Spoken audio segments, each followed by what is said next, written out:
पहिली तुमची प्रतिक्रिया काय? खरं म्हणजे आपण पहिल्यांदा म्हणला बऱ्याच दिवसाचा बऱ्याच वर्षाचा प्रश्न 2009, पण असं काही नाही. हा आमच्या गेल्या कित्येक पिढ्याचा प्रश्न आहे. म्हणजे मी ज्या वेळेला लोकप्रतिनिधी म्हणून मला या जनतेने या ठिकाणी विधानसभेत पाठवलं, त्यावेळेला सुद्धा मला वाटत होतं की बाबा हे आज आमच्या कपाळावरचा जो दुष्काळाचा कलंक आहे हा पुसला जाईल का, हा प्रश्न कायम भेडसावत होता. परंतु मी मनाशी निश्चय केला. आदरणीय मुख्यमंत्री देवाभाऊ माझ्या पाठीशी खंबीरपणे उभे होते.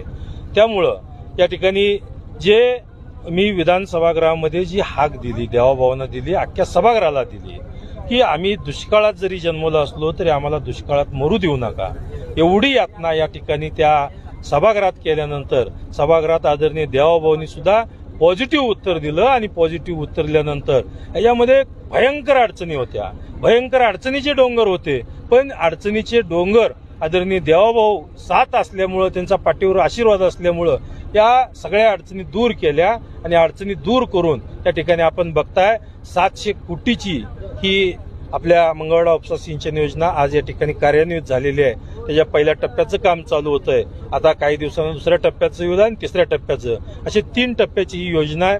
तिन्ही टप्प्यामध्ये ही योजनेचं काम पूर्ण झाल्यानंतर या मंगळवेढ्यातील दक्षिण भागातील सर्व जनतेला, शेतीला पिण्याचं पाणी असेल, जनावरांना लागणारं पाणी असेल, हे 100% उपलब्ध होईल. आता मान नदीमध्ये दोन्ही तालुक्याला हे मिळू शकतं, हे त्या ठिकाणी निष्पन्न झालं. आणि आज म्हैसाळ योजना असेल त्याचंही बरीचशी कामं अर्धवट होती, ती कामं सुद्धा आता पूर्णत्वाकडे चालू आहे.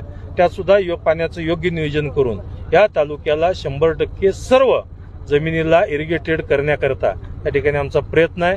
आणि आम्ही तो म्हैसाळ योजना असेल, मान नदीचा काठ असेल, भीमा नदीच्या काठचे असेल किंवा हा उपसा सिंचन असेल, यामुळं मंगळवेढा तालुक्याचा पाण्याचा प्रश्न पुढच्या पिढ्याचा हा आमचा संपणार आहे. टेक्निकली त्याच्यामध्ये काहीतरी थोडेसे प्रॉब्लेम दिसतात. नॅशनल हायवेने काहीतरी त्याच्यावर आक्षेप घेतलेले आहेत. त्यामुळं ह्या पॅरलल रस्ता होतोय, याकरता टेक्निकली नॅशनल हायवेने त्याच्यावरती सांगितलेलं आहे.